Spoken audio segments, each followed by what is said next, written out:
C'est difficile, hein.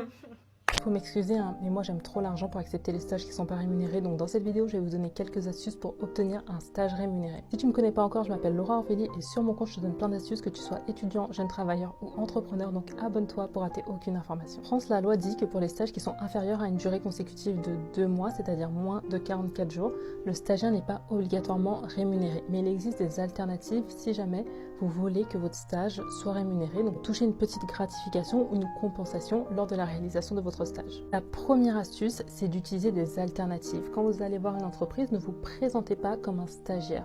Présentez-vous comme une personne qui recherche un CDI ou un CDD et ensuite, après une durée de 1 mois ou de 2 mois, vous démissionnez, vous demandez une rupture conventionnelle. À l'heure d'aujourd'hui, les entreprises aiment trop abuser des stagiaires en leur faisant prendre la place d'un salarié ou même de plusieurs salariés. Donc nous aussi, on va abuser des entreprises et on va demander un CDI ou un CDD et ensuite démissionner. Cette astuce, elle vous permet en plein mois de juillet d'obtenir un job et d'éviter de faire du bénévolat pour une entreprise. Je sais qu'il y a des patrons d'entreprise qui vont passer sur cette vidéo et qui vont pas être contents. Souvent les entreprises, quand on leur demande un stage, ils sont très réticents parce qu'ils ne veulent pas former une personne pour 1 ou 2 mois.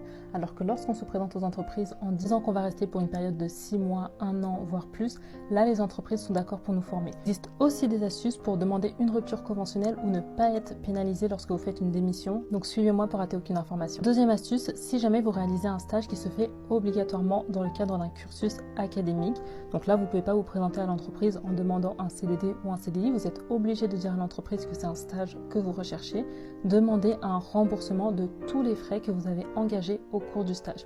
Donc les frais de déplacement, les frais pour vous alimenter pendant ce stage, gardez une trace, un justificatif d'achat de tous ces frais et ensuite vous demandez un remboursement à l'entreprise de tous les frais que vous avez engagés. Par exemple, si dans votre convention de stage, il est indiqué que vous faites vos stages dans une entreprise spécifique, mais que votre patron vous demande lors d'un événement ou lors de plusieurs événements de vous déplacer à droite ou à gauche, vous pouvez demander à l'entreprise de rembourser tous ces frais que vous avez effectués. Pour ça, c'est très simple. Vous récoltez tous les justificatifs de vos achats, votre RIB, votre convention de stage et vous envoyez ça au service gestionnaire de l'entreprise ou au service RH et en plus vous mettez en copie votre école ou votre université. Tant en copie votre école ou votre université, l'entreprise ne va pas faire les aveugles face à votre mail et va être beaucoup plus réceptif à votre demande. En plus, vous pourrez appuyer votre demande sur le fait que votre convention de stage ne spécifiait pas que vous aviez des frais à dépenser dans le cadre de ce stage. Prochaine astuce, demandez des gratifications alternatives. Par exemple, les subventions de l'État au titre du crédit globalisé. Les crédits globalisés de l'État sont des enveloppes financières qui sont accordées aux entreprises locales et publiques d'enseignement.